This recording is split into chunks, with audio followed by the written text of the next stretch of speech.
Shalom, selamat pagi Sobat Maestro yang dikasih Tuhan. Segera kita akan mendengar program rohani Immanuel Sumber Shalom dari GGP Shalom Bandung. Inilah seri yang selanjutnya. Immanuel datang memberikan dan meneruskan Shalom. Dengarkan dan terima firman Tuhan sebagai pegangan hidup hari ini. Selamat menikmati. Shalom, selamat pagi Sobat Maestro. Kita bersyukur kita boleh bertemu kembali dan kita boleh mendengar firman Tuhan sebelum kita melangkah masuk pada hari yang baru ini. Mari kita berdoa. Terima kasih Maha Besar Bapa yang di surga, penyertaan Tuhan semalam sehingga pagi ini kami boleh bangun lagi dan boleh bersiap untuk berkarya. Dan terima kasih ada kesempatan buat mendengar firman Tuhan. Mari Tuhan rendahkan hati kami, sederhanakan iman kami, arahkan kami dengan firman Tuhan. Dalam nama Tuhan Yesus Kristus. Haleluya. Amin. Firman Tuhan pada pagi hari ini akan disampaikan oleh Bapak Pendeta Susanto Wibowo. Shalom. Firman Tuhan dari 1 Korintus pasal yang ke-10 ayatnya yang ke-12 dan yang ke-13. Saya akan bacakan. Sebab itu siapa yang menyangka bahwa ia teguh berdiri, hati-hatilah supaya ia jangan jatuh. Pencobaan-pencobaan yang kamu alami ialah pencobaan-pencobaan biasa yang tidak melebihi kekuatan manusia. Sebab Allah setia dan karena itu Ia tidak akan membiarkan kamu dicobai melampaui kekuatanmu. Pada waktu kamu dicobai, Ia akan memberikan kepadamu jalan keluar sehingga kamu dapat menanggungnya. Amin.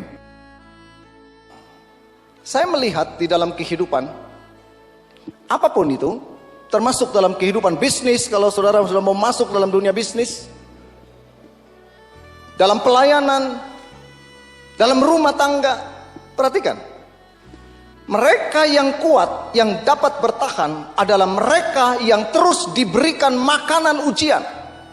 Orang yang tidak mengalami ujian, orang yang tidak pernah mengalami tantangan, maka dia akan lemah. Iman yang tidak pernah diberi makan dengan tantangan, permasalahan, pergumulan, maka iman itu akan menjadi kurus, lemah, dan mudah untuk jatuh. Nah, hari ini kita mau belajar ada beberapa vaksin surgawi yang Tuhan sebenarnya izinkan untuk menggugah dan meningkatkan iman Kristiani saudara dan saya. Banyak kan orang Kristen maunya hidup tanpa masalah. Kalau tidak ada masalah, sekali lagi iman kita tidak teruji. Dan kalau Tuhan izinkan ada ujian tantangan dalam kehidupan orang-orang Kristen, karena Tuhan ingin memurnikan iman kita supaya kita kuat di dalam menghadapi tantangan-tantangan yang akan semakin berat. Satu contoh, kenapa Tuhan izinkan kok roh jahat, si setan dan para iblis-iblisnya ini kok masih ada? Kita tahu bahwa kuasa si jahat, kuasa iblis, kuasa setan sudah dipatahkan di kayu salib. Kuasa dosa sudah dipatahkan. Tapi kenapa Tuhan masih izinkan? Mungkin kita berpikir, oh waktu kita menjadi orang Kristen, kita sudah percaya Tuhan, wah itu iblis sudah dimusnahkan saja. Tapi itu belum waktunya, kata firman Tuhan. Jadi ada waktunya dia akan selesai semua. Tapi Tuhan izinkan roh jahat, si iblis, si setan, roh kegelapan ini untuk apa namanya? Firman Tuhan ada katakan menggocok. Supaya apa? Supaya iman kita semakin kuat, semakin dimurnikan. Bahkan firman Tuhan katakan, dia kok ngeronda. Itu si setan itu meronda. Iblis itu meronda, berkeliling untuk mencari orang yang dapat ditelannya. Nah, kita harus lawan itu dengan iman yang teguh. Iman yang teguh, kita harus melawan. Nah, untuk itu Tuhan izinkan sekali lagi iblis menggocok supaya kita semakin kuat, semakin dimurnikan iman kita.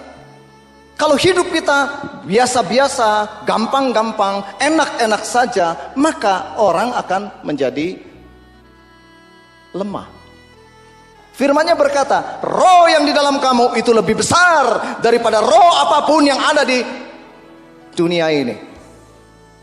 Dunia dikuasai iblis, tetapi saudara dan saya berasal daripada Allah. Nah, untuk itu kita harus menyadari bahwa kita membutuhkan pertolongan Roh Kudus. Kalau begitu bagaimana sikap kita? Bagaimana sikap kita saat menghadapi kuasa si jahat ini? Kita harus memastikan bahwa kita terus nempel. Saudara terus nempel. Apa maksudnya? Terus bersekutu dengan Roh Kudus.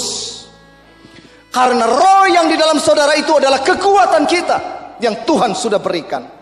Itu imun yang Tuhan berikan, dan Tuhan izinkan vaksin kuasa si jahat supaya saudara dan saya, iman Kristiani kita semakin kuat untuk menghadapi tantangan-tantangan yang lebih berat. Jadi itu adalah salah satu daripada vaksin surgawi yang Tuhan izinkan supaya saudara dan saya semakin kuat. So pastikan bahwa saudara terus nempel sama Tuhan dan bersekutu terus dengan Roh Kudus supaya saudara tetap mendapat kekuatan, mendapat kesegaran, mendapatkan satu kekuatan yang daripada Tuhan. Sekali lagi, Tuhan izinkan ada tantangan iman, terkadang sampai aniaya. Itu dijadikan vaksin surgawi oleh Tuhan supaya saudara dan saya semakin mengandalkan kepada Tuhan. Kita dikaruniakan bukan saja untuk percaya, tetapi untuk juga ambil bagian di dalam penderitaan Kristus. Jadi saudara yang kasih Tuhan, tapi kita bersyukur, kita tetap punya pengharapan di dalam Kristus. Pemazmur, dia katakan begini, pujilah Allah kami, dalam Mazmur 66 ayat 8. Hai bangsa-bangsa, dan perdengarkanlah puji-pujian kepadanya. Ia mempertahankan jiwa kami dalam hidup dan tidak membiarkan kaki kami goyah. Sebab Engkau telah menguji kami ya Allah, telah memurnikan kami seperti orang memurnikan perak. Engkau telah membawa kami ke dalam jaring, mengenakan beban pada pinggang kami. Engkau telah membiarkan orang-orang melintasi kepala kami. Kami telah menempuh api penindasan, air-air kesulitan, tetapi Engkau telah mengeluarkan kami sehingga bebas. Dahsyat. Tuhan ingin supaya saudara mengalami kemenangan demi kemenangan. Saudara baru akan mengalami kemenangan kalau sudah teruji. Kalau belum pernah teruji, saudara tidak akan pernah mengalami kemenangan. Saya melihat dengan tantangan-tantangan aniaya, kesulitan-kesulitan dihadapi orang Kristen. Karena dia hanya mendengar promosi di awal bahwa hidup kalau jadi orang Kristen, hidupnya akan diberkati, hidupnya akan enak saja, tidak akan punya masalah. Ternyata dihadapkan dengan tantangan, dihadapkan dengan kesulitan, dihadapkan dengan aniaya. Mulai tidak sedikit mereka yang undur,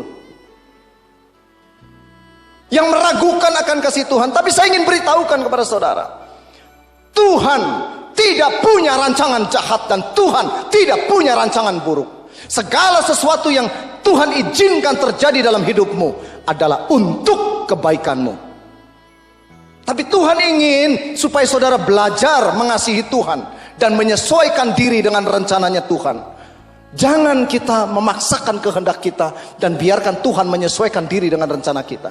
Tapi firman-Nya berkata, apapun yang terjadi dalam hidup saudara adalah untuk kebaikan saudara. Jika saudara mengasihi Tuhan dan menyesuaikan diri dengan rencananya Tuhan. Jadi saudara yang dikasihi Tuhan, kalau Tuhan izinkan ada tantangan aniaya, karena Tuhan sedang menguji iman kita supaya kita semakin dimurnikan, semakin kuat, semakin segar.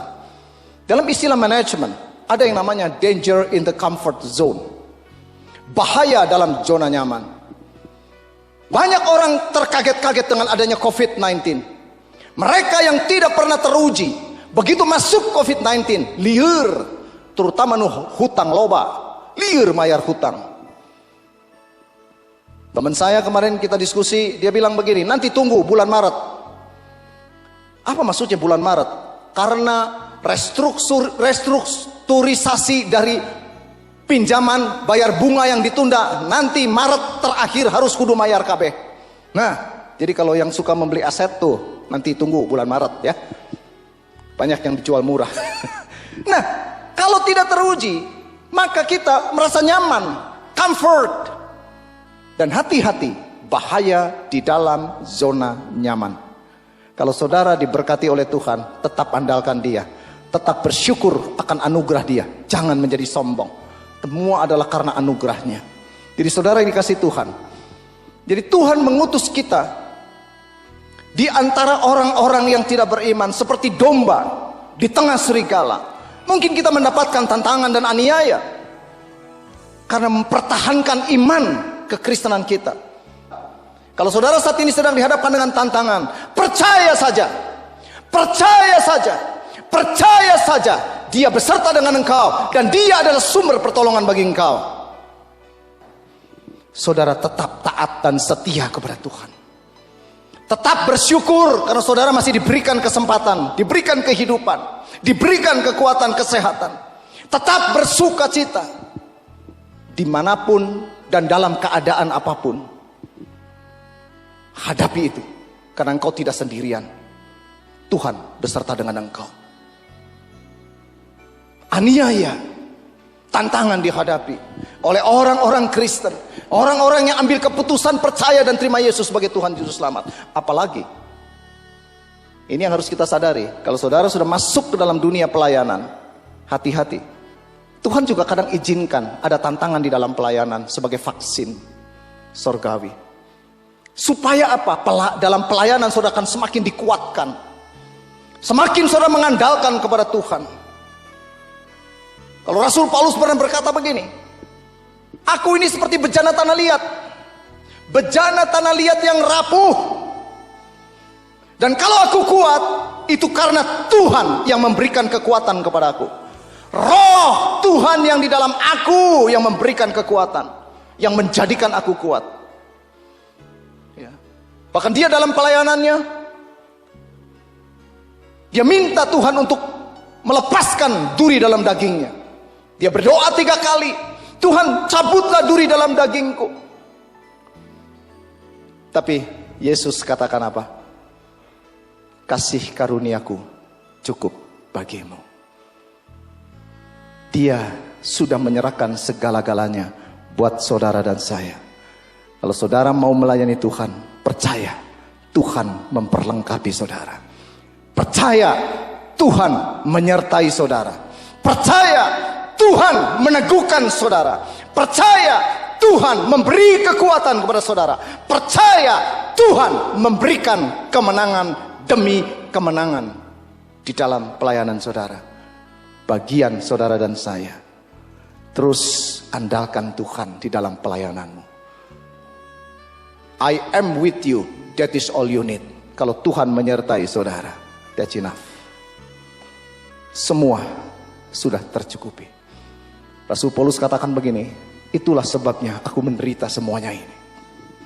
Tetapi aku tidak malu. Karena aku tahu bahwa kepada siapa aku percaya. Dan aku yakin Dia berkuasa memeliharakan apa yang telah dipercayakannya kepadaku hingga pada hari Tuhan. Terus layani Tuhan. Tantangan saudara hadapi, terus melayani Tuhan, terus lakukan untuk kemuliaan Tuhan. Tuhan akan membela saudara dan Tuhan jadikan saudara sebagai pemenang. Banyak orang ya di beberapa negara, dan mungkin ada beberapa orang Kristen, karena kita merasa sudah mendapatkan kuasa Roh Kudus, kita mendapatkan kuasa dari Tuhan, maka kita di tengah pandemik ini nggak usah pakai masker, Tuhan akan melindungi kita. Jangan. Kan firmannya tadi bilang apa? Jangan merasa kuat, nanti kita jatuh. Jangan. Kekuatan dari Tuhan, tapi Tuhan mau saudara dan saya juga pakai hikmat. Tetap gunakan protokol kesehatan. Tetap kita lakukan hal-hal yang benar. Jadi kita ini harus menyadari kita masih manusia biasa. Manusia biasa tapi punya roh yang luar biasa. Kita menjadi manusia luar biasa tetapi ingat masih biasa. Jadi kelemahan alamiah tubuh yang fana ini itu juga menjadi vaksin surgawi. Ya.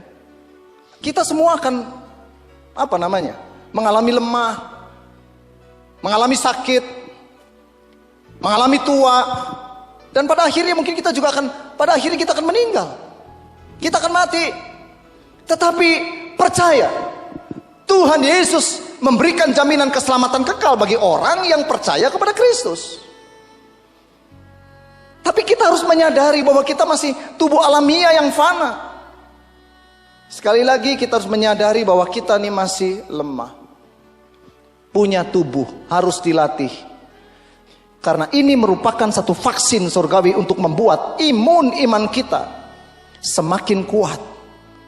Bagian kita apa? Pastikan, yakinkan bahwa kita hidup dengan satu persekutuan dengan Roh Kudus. Sekali lagi nempel sama Tuhan. Karena saudara tidak akan kuat tanpa pertolongan Tuhan.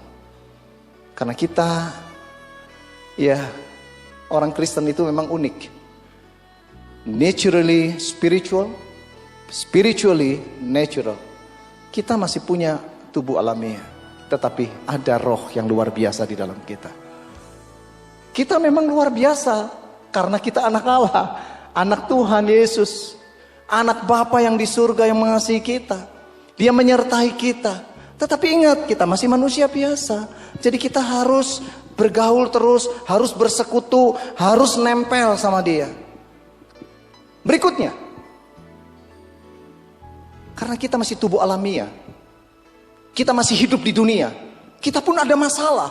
Kadang kesakitan Tuhan izinkan. Dan itu pun adalah vaksin surgawi. Kita bisa mengalami sakit, kita bisa mengalami masalah.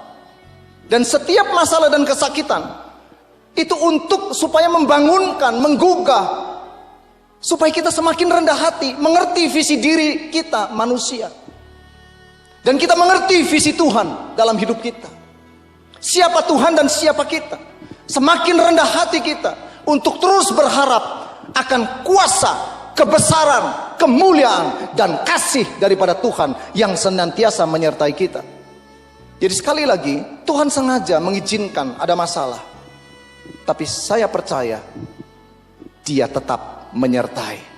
Dan Dia memberikan jalan keluar, memberikan kemenangan. Karena orang-orang percaya, Tuhan mau lebih dari pemenang. Kasih Tuhan tidak dapat dipisahkan oleh sakit penyakit, penderitaan, oleh masalah. Tidak. Kematian sekalipun tidak dapat memisahkan kasih Allah daripada kita. Dan Tuhan mau saudara dan saya menjadi pemenang, bahkan lebih dari pemenang. Jadi masalah dan kesakitan juga merupakan satu vaksin surgawi yang dapat membangunkan, menggugah, meningkatkan iman Kristiani kita. Ingat, Tuhan pegang kendali. Tuhan yang punya otoritas tertinggi dalam kehidupan kita. Hormati Dia, akui Dia, andalkan Dia, dan Tuhan akan meneguhkan iman kita dengan logos dan rema, dengan firman yang kita terus pelajari, kita baca, kita renungkan, dan dengan firman yang Tuhan sampaikan secara khusus buat saudara dan saya. Dia Tuhan dapat menolong kita secara alamiah, super alamiah, alamiah dan super alamiah. Tetapi saya mau saudara dan saya tetap berhikmat kepada Dia. Tetap berhikmat.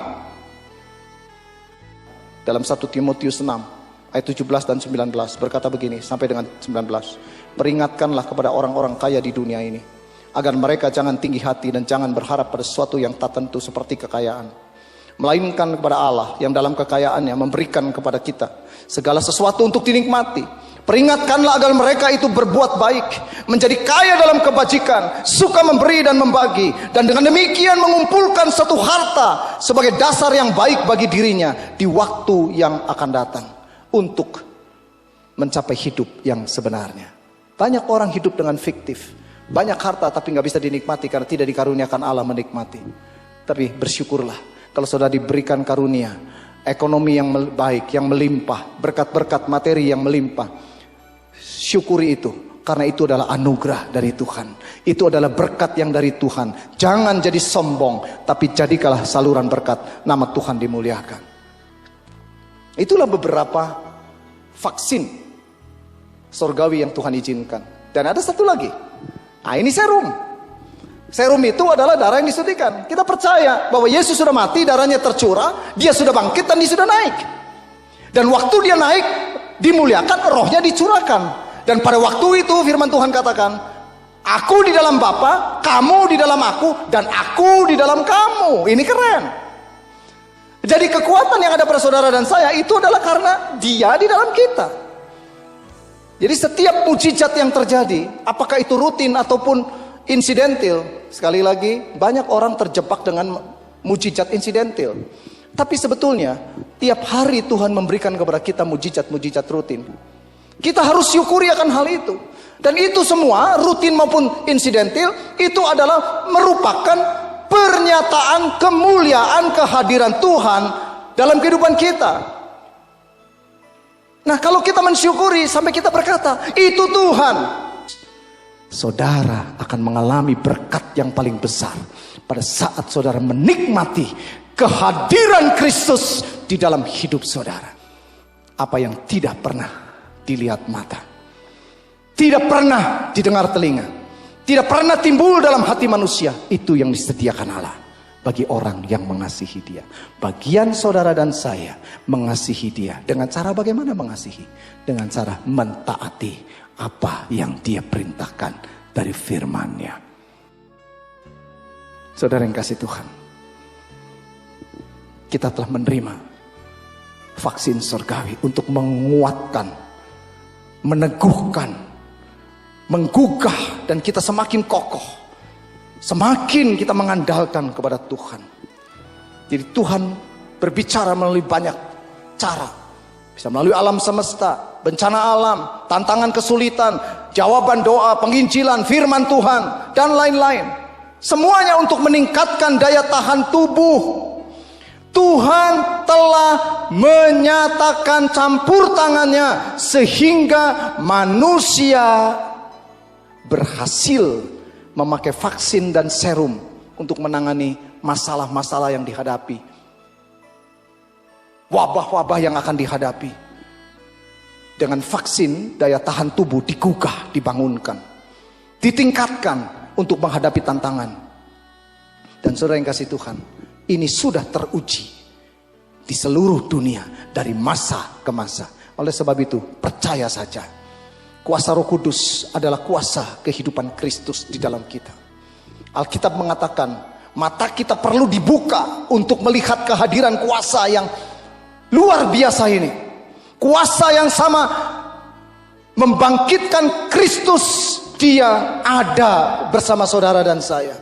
Mata kita dibuka dengan terang Roh Kudus. Kalau kita masih ada sebagaimana kita ada sekarang ini, karena Tuhan campur tangan di dalam kehidupan kita dengan vaksin dan serum surgawi yang tadi kita sudah dengar. Tuhan ingin menggugah, membangkitkan, meningkatkan, menambah iman kita sehingga cukup kuat untuk menghadapi tantangan yang lebih berat. Bagian kita memuliakan nama Tuhan. Jadi saudara yang kasih Tuhan, kita bisa mengerti, memahami mengapa Tuhan izinkan hal-hal yang tidak enak, tidak mengenakan, kadang-kadang tidak kita harapkan terjadi dalam kehidupan kita. Kalau Tuhan yang mengizinkan, Tuhan juga yang menyertai, menopang, meneguhkan, mengarahkan, sehingga kita keluar dengan satu kemenangan dan kemuliaan bagi nama Tuhan. Iman menjadi lebih kuat, lebih murni, lebih segar. meningkat, siap menghadapi tantangan yang lebih besar. Untuk itu, saudara yang kasih Tuhan, tetap bersyukurlah kepada Tuhan dalam segala hal. Bersukacitalah dalam pengharapan, sabarlah dalam kesesakan, dan bertekunlah di dalam doa. Dalam keadaan terburuk sekalipun, dia sanggup melakukan kebaikan buat saudara. Tuhan memberkati. Haleluya. Mari kita berdoa. Terima kasih Maha Besar Bapa yang di surga. Tuhan telah berbicara, Tuhan telah berfirman. Biarlah Tuhan juga yang menyempurnakan, meneguhkan dan membenarkan setiap firman yang telah kami dengar pada pagi hari ini. Dan Tuhan sendiri juga yang memimpin kami dalam seluruh kegiatan kami pada hari ini. Tuhan memberkati semua yang telah mendengar pada pagi hari ini. Yang sakit Tuhan sembuhkan, yang lemah Tuhan kuatkan, yang ragu-ragu Tuhan mantapkan. Ada masalah-masalah dalam rumah tangga, dalam usaha dan pekerjaan, Tuhan pimpin keluar yang satu kemenangan. Tuhan memberkati juga Radio Maestro dengan segala pergumulannya, sehingga melalui radio ini nama Tuhan boleh dipermuliakan. Dalam nama Tuhan Yesus Kristus. Haleluya. Amin. Kita telah mendengarkan firman Tuhan yang berkuasa, meneguhkan, menyegarkan, bahkan memulihkan kita. Kalau saudara ingin pelayanan konsultasi lebih lanjut, saudara bisa menghubungi GGP Shalom, Jalan Semar nomor 36 Bandung, telepon 6012-604. Saudara-saudara yang belum mengambil keputusan di mana saudara akan hidup berjemaat, saudara dan keluarga bisa berbakti bersama kami pada hari Minggu, jam 7, jam 9 pagi, dan setengah 5 sore. Kami mengundang dan menanti saudara sampai bertemu kembali pada waktu dan gelombang yang sama. Tuhan memberkati.